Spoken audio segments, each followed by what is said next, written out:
Darkcast Network. The light shines brightest on our indie podcasts.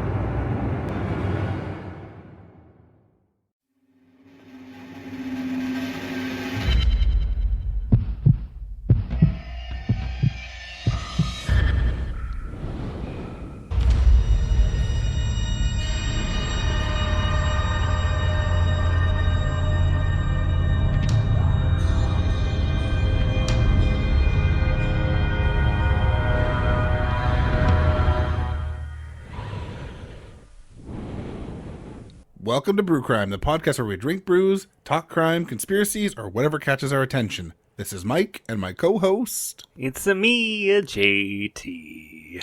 Woohoo! We're back! We are back! Yes, a little unscheduled episode missed, but we had a good one to share with JT's voice still in it. I'm just waiting for people to be like, hey, listen, dude, I'm tired of it. Just be done. Which, quite honestly, we could have gotten anyways, and I just don't pay attention, so... No one said that for sure. Yet. Yeah, they said won't. it yet. Yeah. Well, this episode, we're going to talk about folklore or urban legends, but before we start, we wanted to mention something. There's definitely some shit going on in the world right now. Yeah, I hate it. Fuck Putin. Fuck Putin for sure, and I hope suddenly our connection doesn't get lost here. Yeah, I know. Tell me about it. Well, I mean, here's the thing. I almost said fuck Russia, but 98% of Russia isn't all about this. They just can't talk about it. It might be a little. It might be a little smaller than that, but yeah, it's going to be a large percentage. Yeah. I mean, here's the thing. We've spent, 2 years hearing about people having their liberties stomped on, and people actually cannot speak their mind in Russia, and they're going to jail for 15 years. So I'd like you to take your snowflake opinion on your liberties being stomped and shove it. And then if you want to see people that are actually losing their liberty and their lives, that's the Ukraine. It's nuts. For nothing. Insane. It's just because a world leader decided he wants to manifest destiny. He better not go too far west. That's all I'm going to say. He gonna hate his life. Please don't go any more west. Jesus Christ. He already hates his life, let's be honest. Yeah. But hey, I hear that Ukraine's got a solid French-Canadian sniper. Yeah, well, they've got a whole, there's over 400 Canadian soldiers or ex-soldiers there now, and they've got their own battalion, supposedly. That's including, amazing. yes, some of the most highly regarded snipers in the world. The one guy that's there was part of the group that has the longest sniper shot ever. We don't know if it's him, but he was part of the one that has over 3 kilometer shot. He played a large role in the Whiskey Rebellion. He did not. Go back and listen to Happy Holidays episode 1. Yeah. Yep. Nope. All you got to do is get a drone out, fly over Ukraine, and if you hear shooting and then sorry, and then shooting and then sorry, that's where the battalion is for the Canadians. Yeah.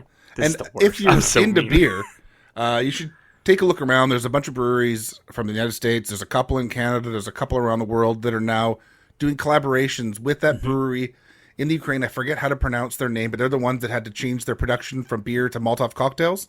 Yes. And it sounds like, as of recording day today, in a day or two, they're going to do a collaboration brew on Zoom with a bunch of breweries all over the world. It has to be finished by 8 p.m., I think they said their time, because there's a mandatory 10 o'clock p.m. curfew because they're under attack. Obviously. But it's amazing they're even going to brew with this thing, and all the profits from this are going to go to humanitarian efforts in Kyiv and around Ukraine. So if you see a beer that says, fuck Putin or Putin is an asshole or any of those things, if it looks like it's got a Ukrainian flag on it, it's probably involved with this.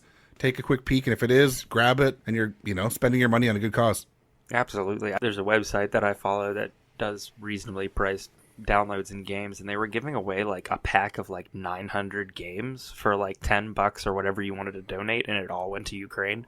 There's a whole bunch of stuff out there that you can definitely do to help out, and if you're not sure, just check out the humanitarian stuff that's going on over there. It's super important. There are orphans. There are there are women giving birth in this in bunkers. I mean, I'm not going to say anything that anybody hasn't heard already, I'm sure, but if you can do anything at all, please do. So we just want to draw your attention to that, because it is serious and it is going on currently, and there's a good chunk of people out there that don't have the freedom to do podcasting like we do, and so if we can bring some attention to it and raise some awareness, we'd like to. So Here we are. I wish Putin was an urban legend. Yes, I do too. Pravda is the brewery, but there's Russian River in California is involved. I know Torchlight Brewing here in British Columbia is involved. Flounder Brewing, I'm not sure where that is involved. It's really funny, the name Flounder Brewing, because truly you don't want your beer to be flat, but here we are. No. And then there's a brewery in Arlington, Texas that's brewing one. Oh. So they're all over. Crossroads Anchors Brewing, I don't know where that is, but yeah, breweries all over the place. So if you see something, grab it. I salute the breweries. Yes. All right, let's get into the folklore. Oh, yes, please. It's a little different than normal, but hey, we're a little different than normal.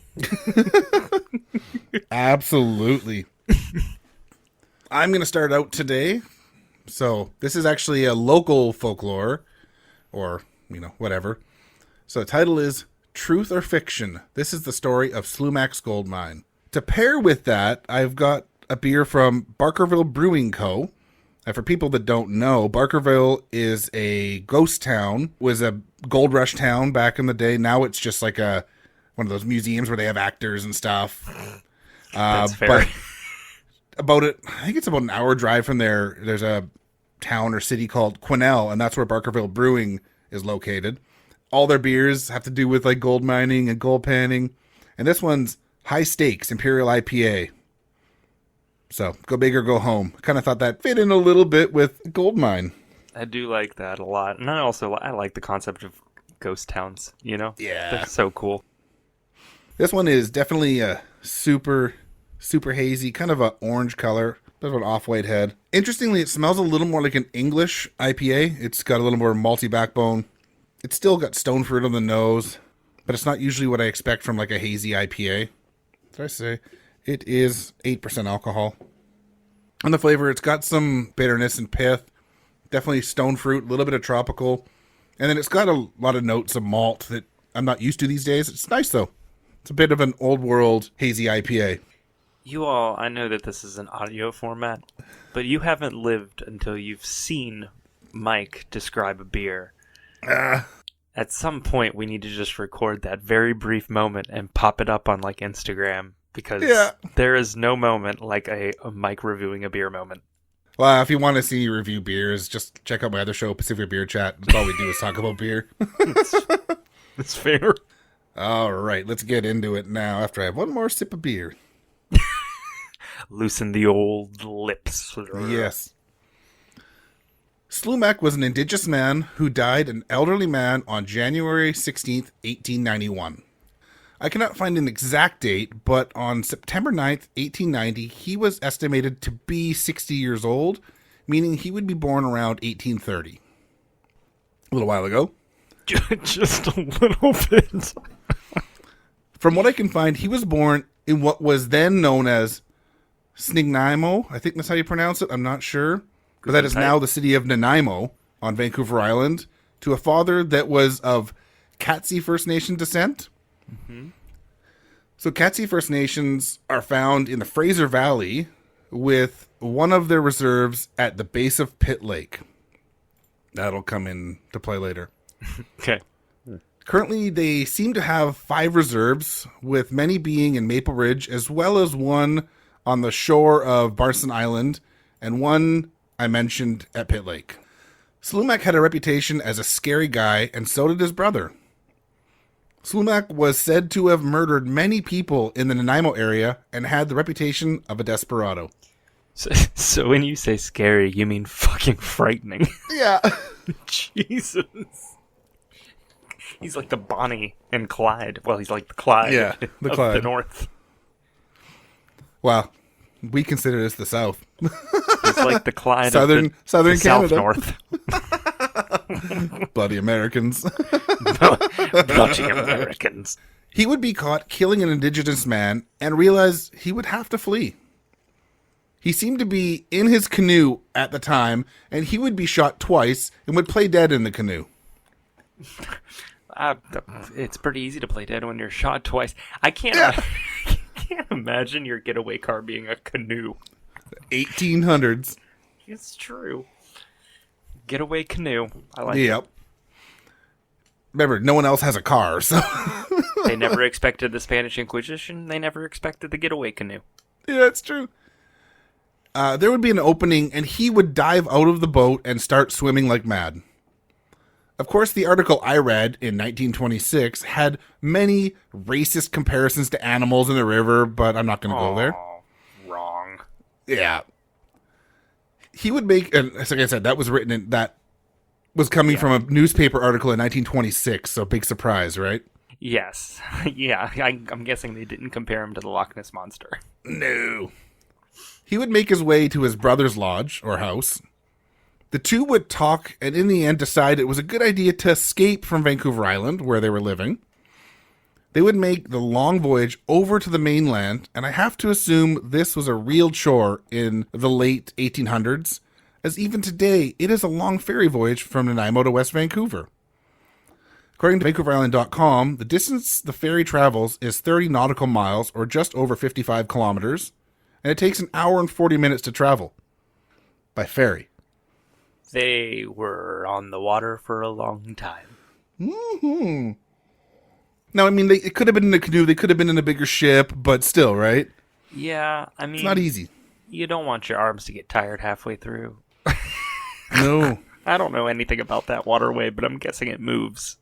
Yes, quite well, yes. It's Strait of Georgia, or there's another name for it now, and yeah, it moves. Yeah.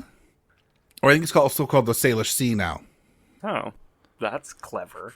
Yes, for the Coast Salish First Nations. Once on the mainland, travel was not easy in the late 1800s, as the highway system was not built yet. On today's roads, the distance to Pitt Lake is 71 kilometers, and that includes 2 bridges that did not exist at the time. Jeez. I hope you can climb. Yeah, I'm sure there might have been bridges, but the bridges that are there now were not there then. Nope. No guarantee that the men landed in West Vancouver, but as it's the location of the ferry today, we will use that. Up until 1925, you had to take a ferry from West Vancouver or North Vancouver over what up until more recently was named the Indian Arm, which is a big inlet. It is now known as, I think, Sliwat. I think that's how you pronounce it officially. But I do not hear that name spoken very often, so I don't actually know when it was changed even. But they're definitely changing a lot of the names that are not the greatest. Suffice to say that this was not an easy trip, and it would take a long time. I'm just thinking it's kind of like their version of the Oregon Trail at this point. Yeah, no doubt, right? You've got dysentery. Dysentery, typhoid, you broke a leg, snake bite, you know. Exactly. Once set up in the slough at Pitt Lake, he would set up a cabin. He would spend a lot of time in the bush, being gone for long stretches of time. There were rumors that he would end up coming out of the bush and heading to the city of New Westminster, where he would sell gold nuggets and spend the money on alcohol and the likes. This guy. Yeah. Now, there is debate if he ever had any gold at all, but people would follow him back to the Pitt Lake area, and he was not happy about it. You have to remember that at the time, the west of North America was gold crazy at this point, with gold rushes happening in multiple places in British Columbia alone. And they were happening all up and down the coast. Mm-hmm. Slumach would have no part of people following him into the bush, though.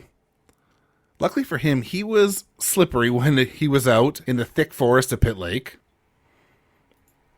Unfortunately, though, he would get into an altercation with a half-indigenous man named Louis B., who he seemed to have a history with. Sounds like Louis was a bit of bit of a bully when he was drinking. Which is maybe not a great thing to do when you've got a guy that likes to cause some trouble and has murdered people. Yeah, let's not combine them. I don't like it. Yeah. Louis would try to ask him what he was shooting, as he had been holding a double-barrel shotgun. Unfortunately for Louis, it seems the answer was him, as he would bring up his gun and shoot him at very close range, killing him. It's not too soon to laugh at that. That was well delivered, my friend. Yes, this was well over 100 years ago. You don't ask an asshole what he's shooting when he's holding a double-barrel shotgun. Let it be known. Let that be a lesson to you children. Walk away. Yes, to all the children listening today, don't ask a man with a double-barrel shotgun what he's shooting. And if you're a child listening to this, ask your parents what they're doing. Yeah. I'm just saying, the man wasn't shooting moose, okay? No. There had been an indigenous man that witnessed the murder, and they fled for their life, telling anyone that would listen about the murder. That makes sense, right?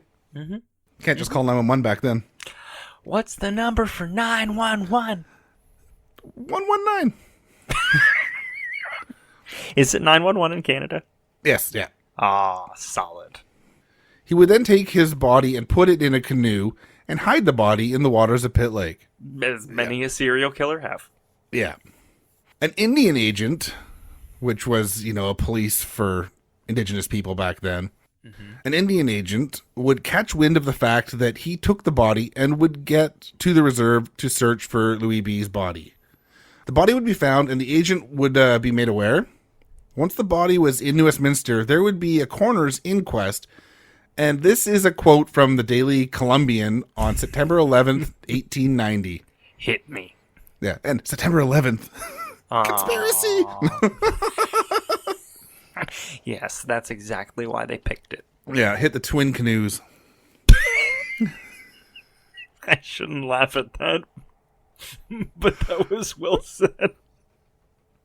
Oh, my bad.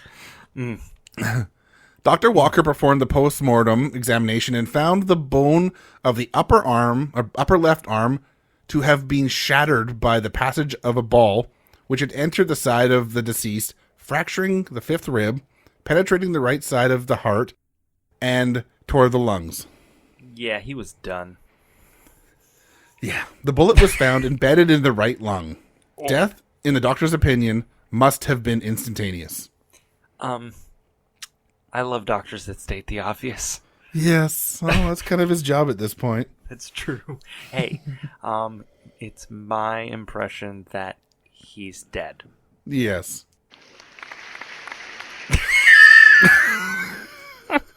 Well, it would have been really weird if you used the horn. Yeah. This would send Indian Agent Constable Anderson on the hunt for Slumach. He would have run-ins with him at Pitt Lake, with gunshots being exchanged. Holy crap. Yeah, Slumach didn't mess around, right? Nope. In the end, Slumach would be driven out of the woods due to starvation, and he would be arrested. He would be found guilty of murder, and at the time, the only sentence for murder was death. Oh, Jesus. There was no other options. Nope.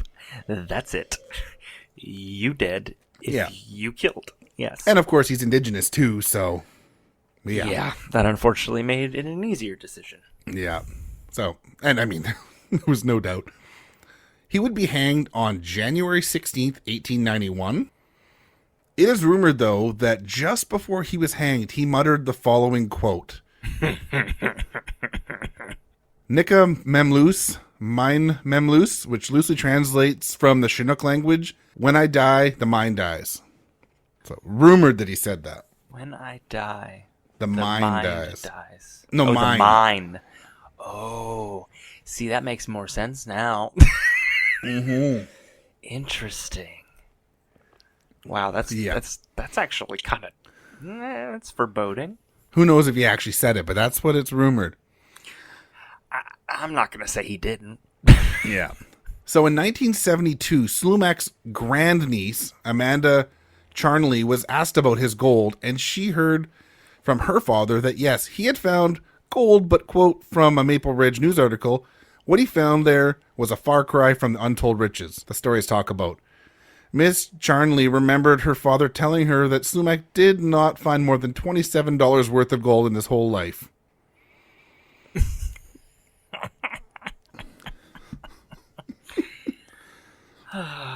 Yeah. Now, in Slumach's life, there was no mention of wealth and gold, but that didn't stop rumors that later turned into legend. Because of course, right? Well, I mean, it's not a great story if he only found 20-something bucks of gold. Yes.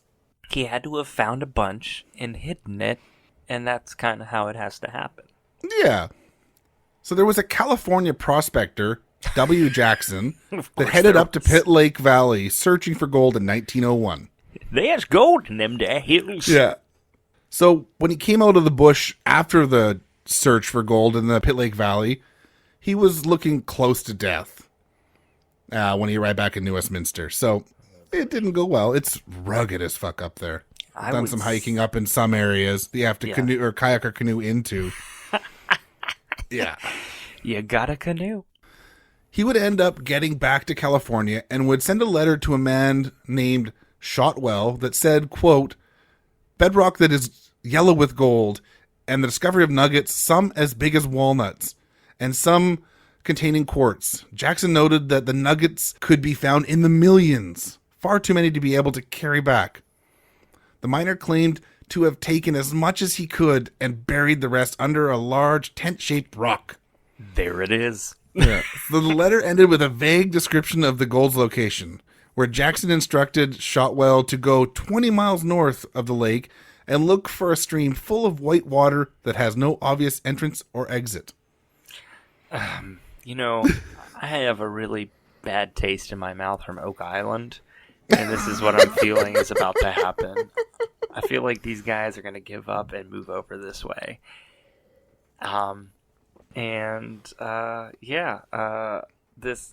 Keep going, please. We do not know if Shotwell ever came up to British Columbia to find the gold, but he would end up selling the letter to a Seattle, Washington businessman, and as such, the legend was born. He sold a letter? He sold the letter from the California prospector to a Washington businessman. While Slumach was killed in 1891, no talk of his gold started until a Washington prospector, Wilbur Armstrong, was interviewed about heading back up to Pitt Lake in 1915. All these guys literally have prospector names. Yeah, they It's do, amazing to me. It's like you have to have these names in order to be a prospector. Like, you can't just be James Thomas. You have to be Wilbur Armstrong. Yep. All right. So this is a quote from slumach.ca. Preparing for his 10th and last search for Pitt Lake gold, identified the Indian who first discovered the gold as Slumach, hanged in the jail yard at New Westminster in 1891. Some prospectors at the time made money guiding gold hunter parties into the rugged Pitt Lake country, and a good story was needed to attract and convince investors and customers. Armstrong and his colleagues honed the old stories to perfection, creating the basis for all later tales. So the story would finally jump back over the border into Canada, where it would be talked about in 1926, where, quote, the story describes Slumach as a charming mass murderer who, when he died, took with him the secret of a great gold mine up in the wild Pitt country. You could have just stopped at charming mass murderer.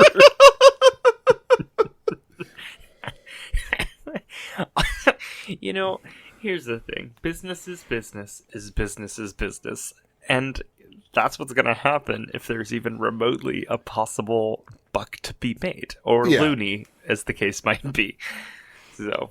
Yeah.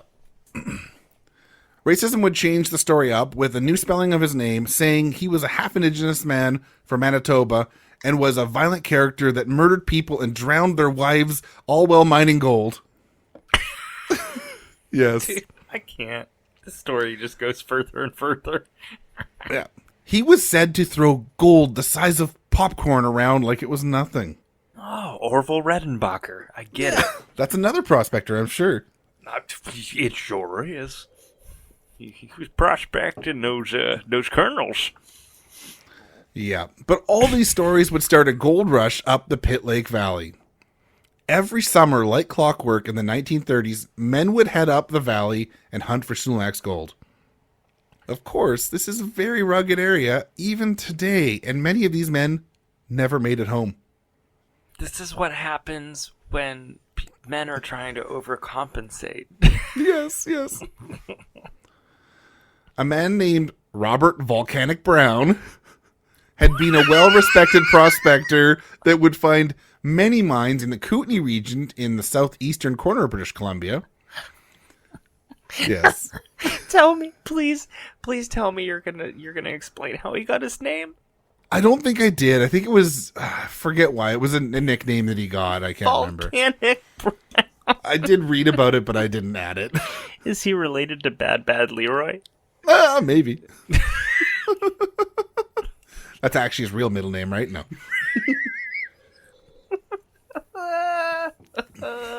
Keep drinking. Yeah, I am. He caught wind of the Pit Lake Gold and made his way to the area in the late 1920s. He would attempt the trek multiple times, but on his final attempt in 1931, he would not arrive back from his trek by his expected time. Oh, imagine. Yeah. A search party would be sent out to the area, and they would find his last camp location on an ice field close to the lake.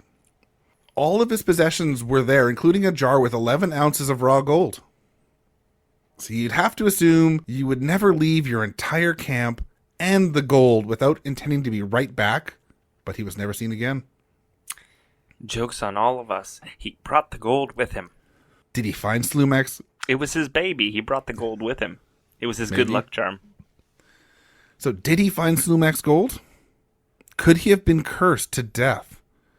Of course not, but still it helps to build a legend. I mean, he was on an ice field, and we're talking in like 1920s. He probably didn't have much in the way of, crampons or ice axes and all that kind of stuff. I don't know. And even if he did, they're probably not as good as they are now. He probably fell into a crevasse and died. That's probably what happened. In reality, it's not funny, but the way that it's said. Thank you. I mean, he just fell in a crack and died. Yeah. He fell in God's butt crack.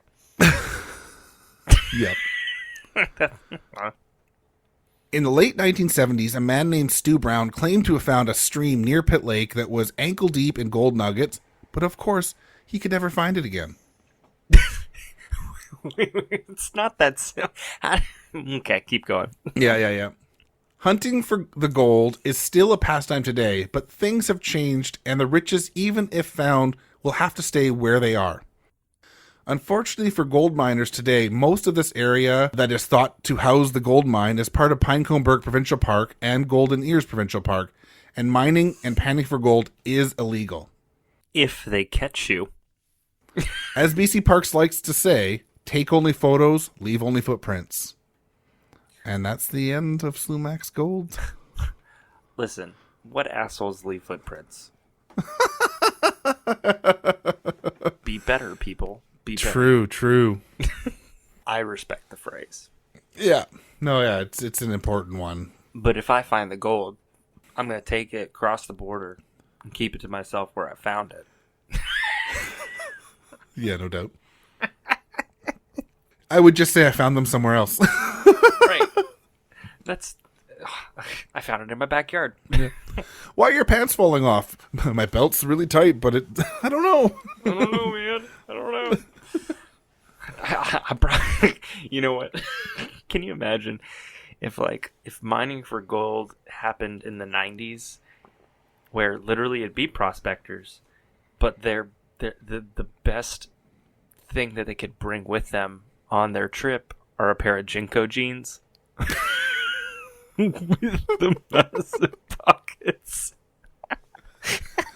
Well, I wouldn't be going without cargo pockets, so hey. It's true. It's true. Mm-hmm. All the dads in the world are just like, look at these cargo shorts. I'm ready. Yes. Yep. Yes. Mm-hmm. Absolutely. All right. Well, that's my case. That's so good. It was so good. I like the history, my friend. Yeah. That's the most important part of it, because otherwise it's too short. But yeah. There was more talk of other prospectors that have gone up there, and talk of a group that goes up every year in a helicopter looking for areas that could be it. But wow, they get repetitive, other than, instead of hiking in, they flew in. Same stuff, though. They flew in. They didn't find anything. They went back. Yes. The end. Any History Channel special. That's what that is. Jeez, maybe next time we'll find Bigfoot. Yeah, right. He's the one who took the gold. Yes. What an asshole. He doesn't even need it. Yeah, no, it's the Sasquatch, definitely. He's up there with his big strides and big swinging arms, taking all the gold. It'd be really weird if he had big strides and small swinging arms. That's true. He'd be a Tyrannosaurus Rex. I have a big head and very tiny arms. Yes. All right.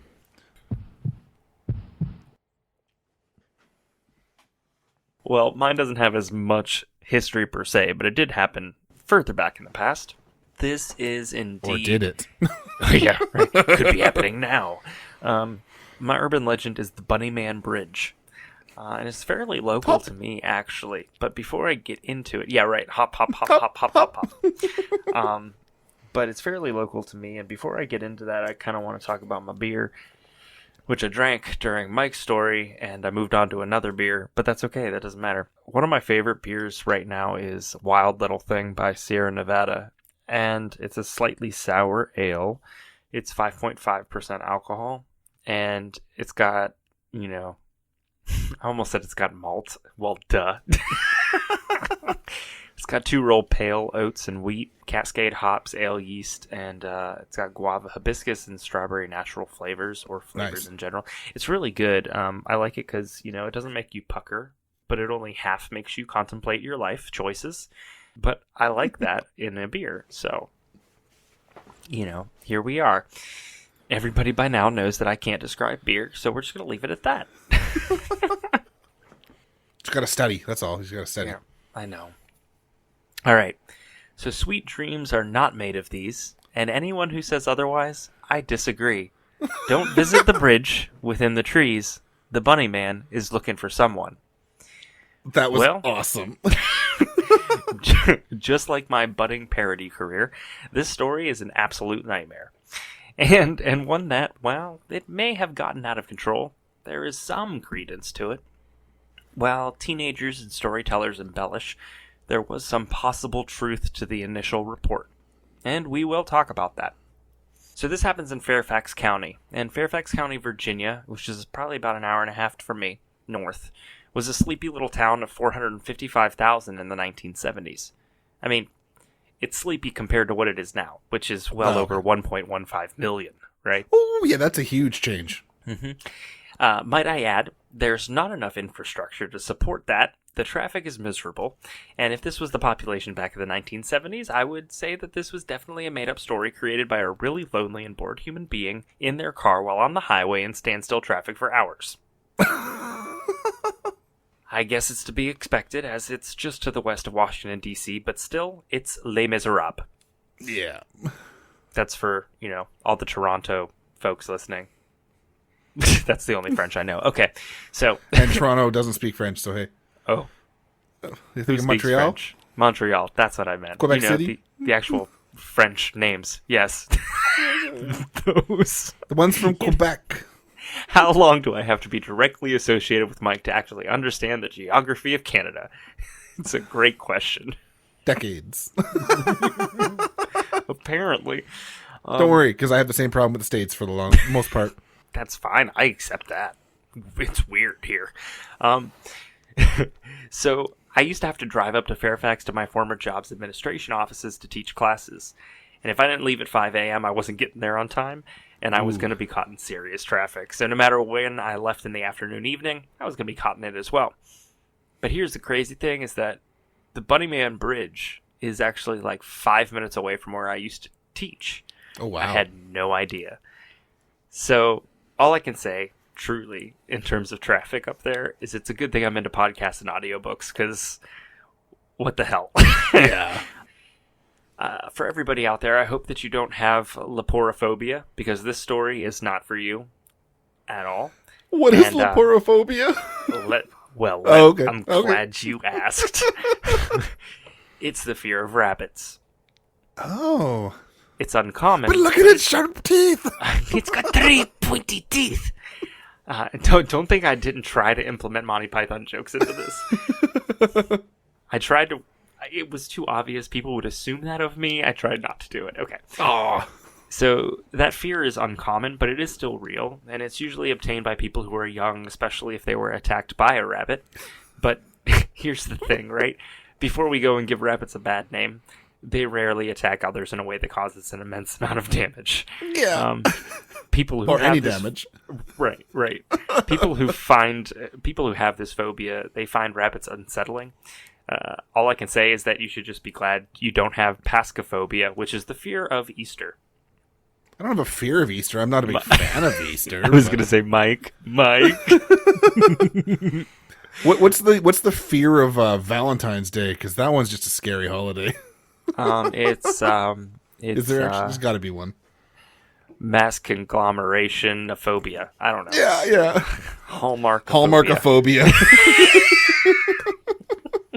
It's really scary for you when both our brains go in the same place. Yes.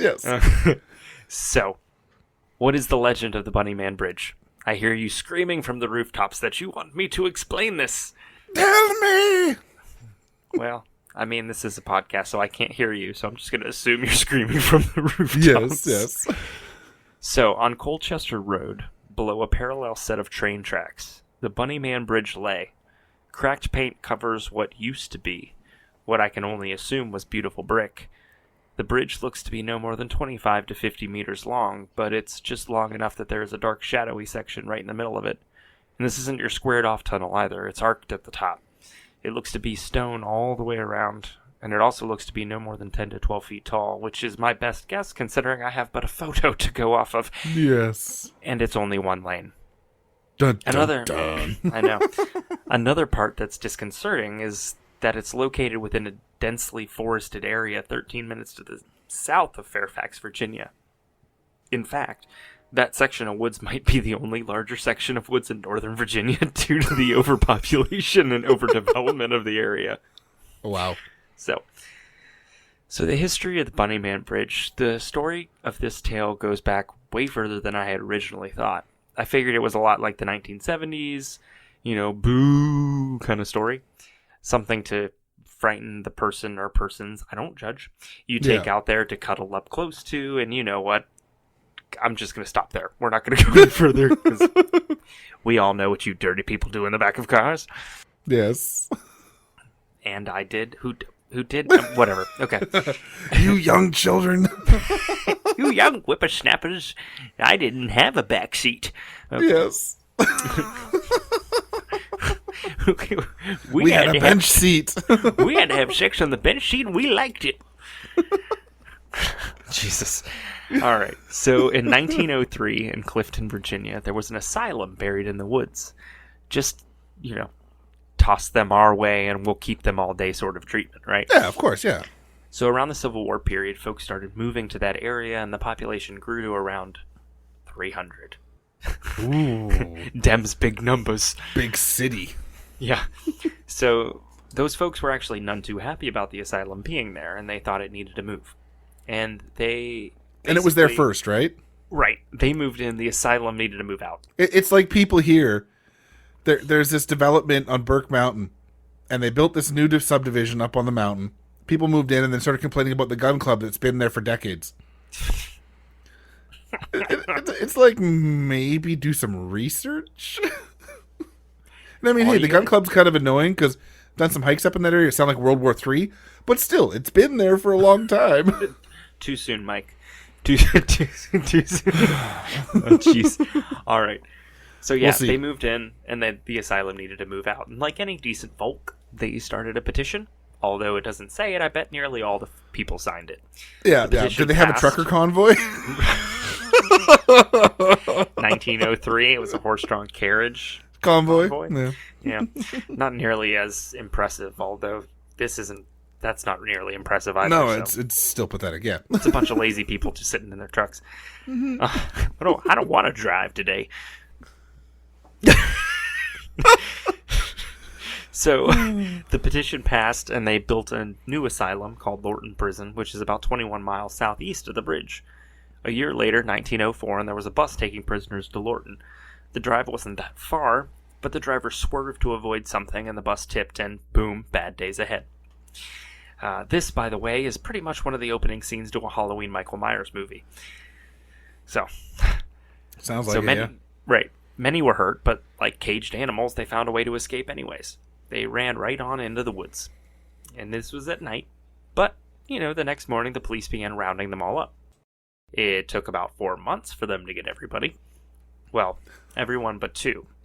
Ooh. So I wonder what that looked like, really. Just like, Bill, just mark a present. Nobody cares, and no one will be the wiser. Bill. Yeah. No, Bill, don't mark him absent. We're going to have to go back in the woods again. 2 guys. Marcus Walster and Douglas Griffin. They were still at large. And Bill was a dick because he marked them absent in the end. Did that happen? I don't know. I wasn't there. But in my head, that's what happened, and I'm going to stick to it. And the 2 men got lonely and started having sex with bunnies, and that's how the Bunnyman became. My next line's going to be really weird now. Uh-oh. So, according to stories and hearsay, which is pretty much all we have in the early 1900s, yeah, the police found dead rabbits half-eaten and dismembered along their search. Well, Use them and lose them, sister. So eventually they found Marcus dead by the Fairfax Station Bridge, a.k.a. the Bunnyman Bridge. Ooh. Douglas murdered Marcus, and he became the Bunnyman. They didn't really care how he died. They just gathered him, and they were glad that Bill would have one less out there for his count. Bill was an asshole. Yes. Bill's not real. Let me just put that disclaimer out there. Bill's not real. I was in a weird mood when I wrote this. So, this story goes on and on to include high school students and Halloween. It's written like a real horror movie.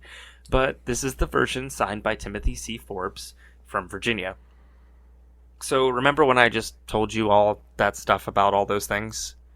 Yeah. Yeah, none of it probably happened. Of course not. Yeah. So, I will say this. I didn't make that up. That is the story, right? But in an article called The Bunnyman Unmasked, The Real-Life Origins of an Urban Legend, historian archivist Brian Conley took a good hard look at this kind of alongside the evidence. And he says, quote, little effort was required to show that all of the specifics given in the Forbes version are false. And this, I can only imagine, is the closest a historian and archivist will come to a mic drop. Yeah. That's about it. So, in either case, there was never an asylum in Fairfax County, and Lorton Prison didn't show up until 1910. And in addition, it was part of the District of Columbia correction system and not Virginia's. Neither of the inmates from above appear in any of the records, which we know Bill took awesome count, so... yeah. And in the last story, they say that everything can be checked in the Clifton Town Library, but there's never been a Clifton Town Library. So, lies and deceit. I call lies and deceit and fake news. Yes. Okay. And Sorry, I had Taco Bell. It's the only place you can get gas for $1.75 anymore. It's a terrible overused joke by now. Okay. Yes. So here's the thing about urban legends and tales. They have to come from somewhere. There is some truth in all fiction. Conley mentions that a good chunk of this legend deals with murder, and guess what? Despite it being a farm town, there were records that could be pulled. He pulled every murder from the local press between the years 1872 and 1973. He found 550 murders. That's like nothing today. That's 1 year in Chicago. Yep. You're not wrong. So at that point, he kind of took away now these are his words, quote, run-of-the-mill murders.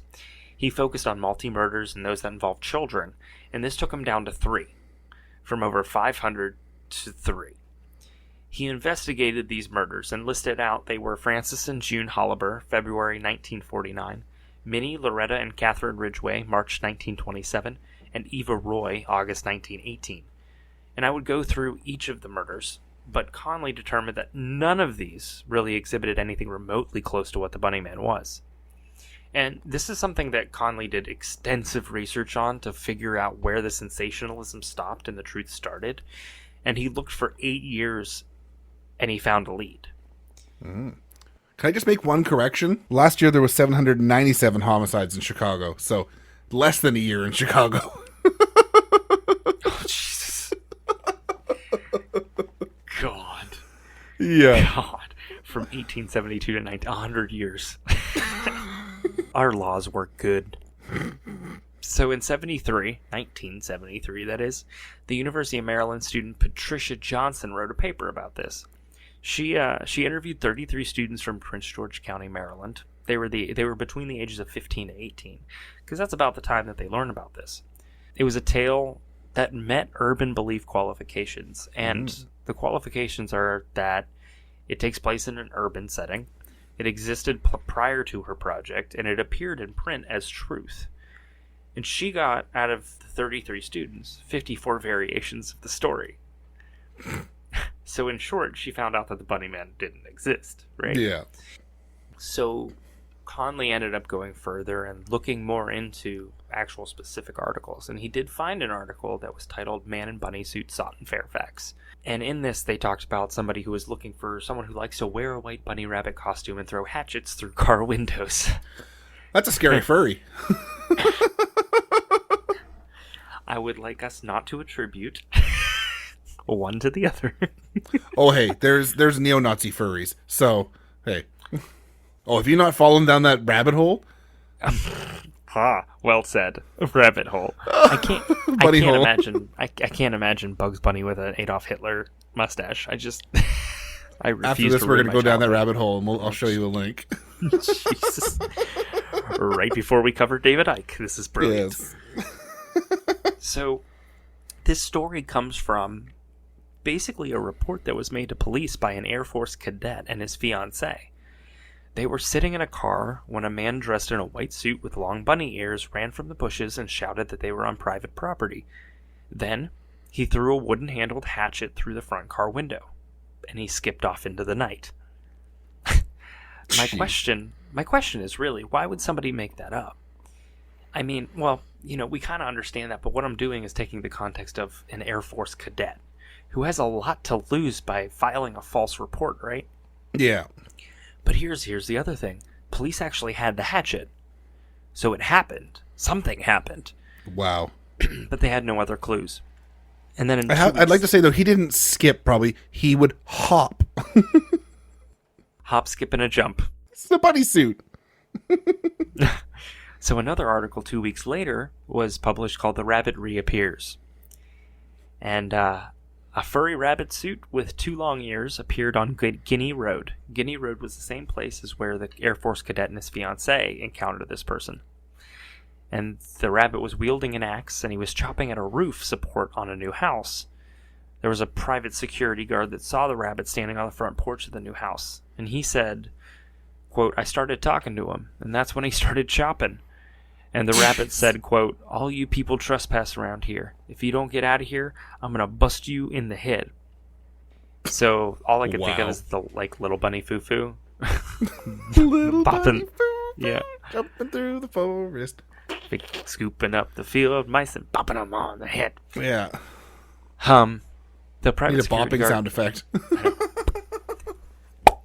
That's all I got. So the private security guard was able to say that the man was about 5'8" and 160 pounds, and that he was in his early 20s. So to me, this is wild. This is wild and crazy kids. Yeah. So one of the students who Patricia Johnson did interview had a solid recollection of something like this. Some things came to light that made it worthy of a closer look. That student identified the television news as her information, which happened. She related the hatchet thrown into the occupied car. She talked about the teenage couple, the accusation of trespassing, police involvement, that it went on for a couple weeks and then stopped within a 6-month time frame. So there was a lot there that could have been legit in terms of what she heard. The police department has no official record of the event. And they do have an investigation on the vandalism that I mentioned. Yeah. It confirms basically that the police responded to a, quote, subject dressed as a rabbit with an axe on Guinea Road. I can't imagine getting that call. No. Earl, is this real?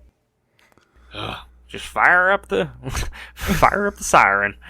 Fire up the siren. Get your shotguns ready. The old crank siren. The Canucks have a wind-up siren for the start of the game. Right. So, like, this guy had something about trespassing. I don't know what, but that was a theme that played through. Nothing was I've really never found. heard of an American worried about trespassing before. Get off my property. Bang, bang. I was going to say, unless it means Florida. you can shoot them. Yeah, right. So nothing was really found. Eventually, the officer wrote on March 14th, 1971, quote, after a very extensive investigation into this and all other cases of this same nature, it is still unsubstantiated as to whether or not there really is a white rabbit. I can guarantee you there's at least one white rabbit out in those forests. I think they should have sicked Alice on the rabbit, because I think she would have found him. So, who was the Bunnyman? We surely do not know. What Pennywise. do we know? Right. Listen, let's start that. I'm cool with that. So what do we know? The man had a penchant for the dramatic. He hated trespassers and dumpers, and he was disturbed about the development going on in the area, which is true. The development in 1970 was dramatic in that area. Fairfax was basically farming up until that point, and federal employment was big at that point, and people needed a place to live. Yeah. So that happened. So overall, that's Bunnyman Bridge, and it's a weird urban legend. But here's a cool fact. Some people say that Bunnyman Bridge may have provided inspiration for the Bunnyman character Frank in the 2001 movie Donnie Darko. Oh. The movie was directed by Richard Kelly, who grew up in Virginia. So it is possible that he might have heard the story. So that's quite interesting. Yeah. So really, just watch out for a man who likes to dress up in mascot costumes and wield an axe. I don't wield an axe, so I'm safe. I just like to dress up in costumes. Yeah. And by that I Stop mean dumping on my costumes. lawn. So what's the moral of the story? Ain't no river wide enough, ain't no valley low enough, ain't no bridge creepy enough to make me believe in the bunny. Nice. There's my shitty parody number 2. I love it. That's Bunnyman Bridge, y'all. Awesome. Oh, also, Canada in 2020 the whole of Canada had 743 homicides in 2020. It's Same funny. as Chicago. It's like the only thing that's really different are the gun laws. Imagine that. And the population of Chicago is a lot lower than Canada. Yeah. I want everybody to know that Mike has sent me the Third Reich. It's which real. is literally a furry, which I don't kink shame, that's fine. But this is a furry dressed up in Nazi regalia. Yeah. And I'm quite disturbed. And you should As you be should too. be. All right. Well, let's run this out. So, thanks for tuning in to Brew Crime. You can find us on all social media platforms at Brew Crime. We have a Facebook group at Brew Crime Group. If you'd like to support the show, head to patreon.com/brewcrime now. Money goes towards upgrading equipment and making the show that much better. You get one bonus episode a month, as well as early ad-free access to our episodes. So shout out to our Patreon supporters. True Crime Nana, 3BZM Podcast, Amber, and the Faves of Our Lives. Cheers. Bah. All cases on Brew Crime are written by Mike and JT or a writer we credit on the episode, and sources are put into our show notes for each episode. We always want to give credit to the people that research the cases we talk about. Check out our store at tpublic.com/stores/brew-crime-podcast, where you can purchase gear like t-shirts, phone cases, stickers, pillows, and all kinds of other cool stuff. Brew Crime's intro was created by Mike using Creative Commons Attribution Licensed Audio from purple-planet.com, soundbible.com, and freesoundeffects.com. Logo designed by Ben Greenberg. Thanks for listening to this episode of Brew Crime Podcast. In August of 1980, Carol Bundy confessed her connection to the Sunset Strip Slayer, who had been terrorizing Los Angelinos all summer. In September of 2012, the cult of the Unification Church, also known as the Moonies, mourned the death of their leader, Sun Myung Moon. Tune into Murder Murder News every Friday to hear us detangle another twisted tale from true crime history. If you're an amateur sleuth who hopes to someday solve a cold case or locate a missing person, tune into Murder Murder News and start off your search with a deep dive into some fascinating and very solvable cases. We always take a victim-first stance and like to focus on crimes affecting marginalized communities, which typically don't get enough media attention. Subscribe to Murder Murder News wherever you get your podcast to make sure you never miss an episode.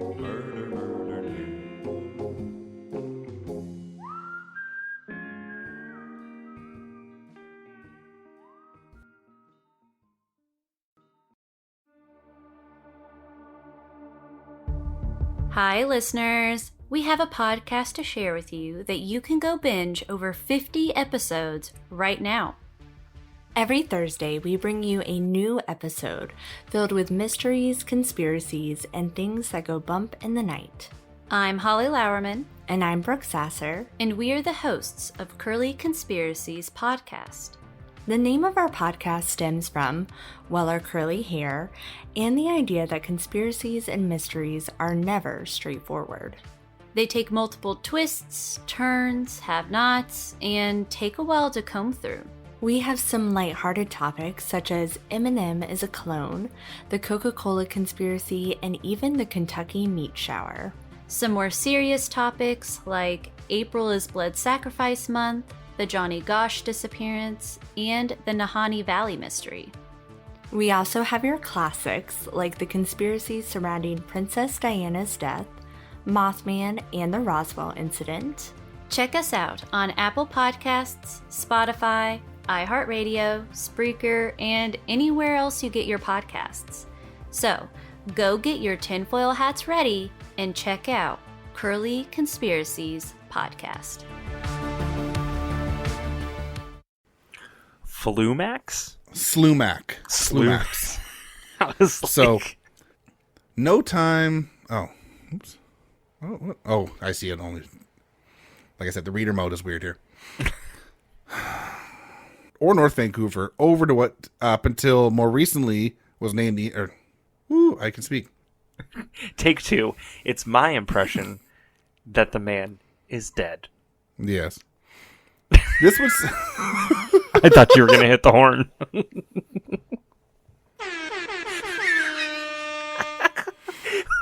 We've all of a sudden become a morning show. Oh,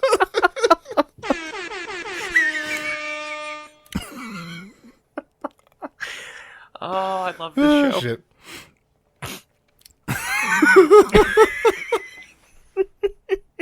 We'll get back to your regularly scheduled programming in a second. Well, he looked. Oh wait. Anytime here we go. anytime you mention Prospector, by the way, all I think of is Yosemite Sam. That's all I can imagine. And thus the I got nothing. You can cut that out. And I say again, damn Americans. No, I'm kidding. It's you, JT. It's you. Dude, I own it. It's fine. It is what it is. We're gonna fuck some shit up wherever we go. Yeah. Distributed. Can you sing your first song? Why, yes, I can. Sweet dreams are made of these, and anyone who says otherwise, I disagree. Don't visit the bridge within the trees. The Bunnyman is looking for someone. Awesome. Best blooper at the end ever. Exactly.